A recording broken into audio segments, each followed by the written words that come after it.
God is one, परमेश्वर हा एकच आहे, या सृष्टीचा मालक, त्यांची नावं जरी भिन्न असली तरी ते तत्व एकच आहे.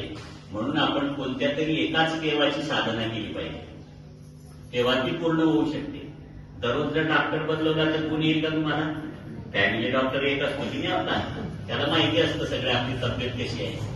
तसं आपला परमेश्वर सुद्धा एकच नाव आपण ते घेतलं पाहिजे आणि त्याची उपासना केली पाहिजे आणि तरच ते नामस्मरण. कारण नामस्मरण घेताना ही श्रद्धा असली पाहिजे, त्यामध्ये जास्त चिकित्सा नको. संसारातही जास्त चिकित्सा चालत नाही आणि परमार्थात तर अजिबात चालत नाही. एखाद्या दुकानावर जा तुम्ही आणि एखादी वस्तू घेताना खूप चिकित्सा करत बसले तर दुकानदार समजून जातो की हे गिऱ्हाईक घेणार नाही, तो त्याच्याकडे दुर्लक्ष करतो. तसं परमार्थामध्ये जर संसारामध्ये चिकित्सा चालत नाही तर परमार्थात सुद्धा ती चालत नाही.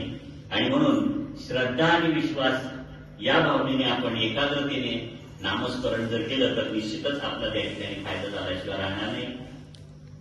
आणि कोणत्याही संतांनी कोणत्याही धर्मग्रंथामध्ये असं सांगितलं नाही की तुमचा प्रपंच सोडून द्या, सांसारिक कामं टाकून द्या आणि 24 तास मंदिरात बसा आणि भजन करा, असं कुठेही सांगितलेलं, असं अव्यवहार्य भगवंतांनी गीतेमध्ये सुद्धा सांगितलेलं नाही.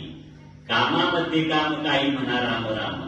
नाथ महाराजांनी तर त्याच्याही पुढे तुम्ही हरिपाठ म्हणत असाल ना, उठता बसता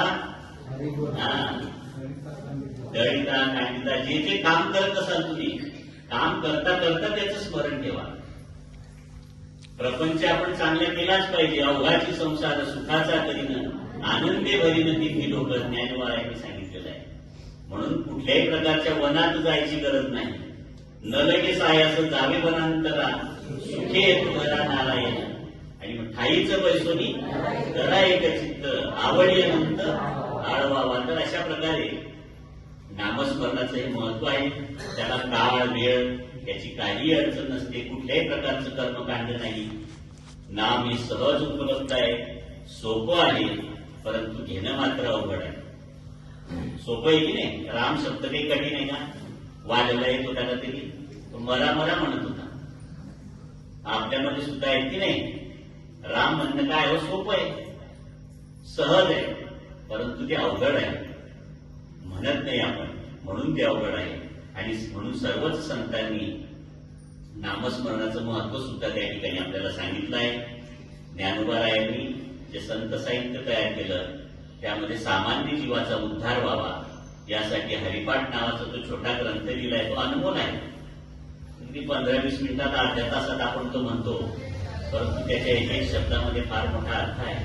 हरिमुखे म्हणा, हरिमुखे म्हणा, नामस्मरणाचं हे महत्व आहे.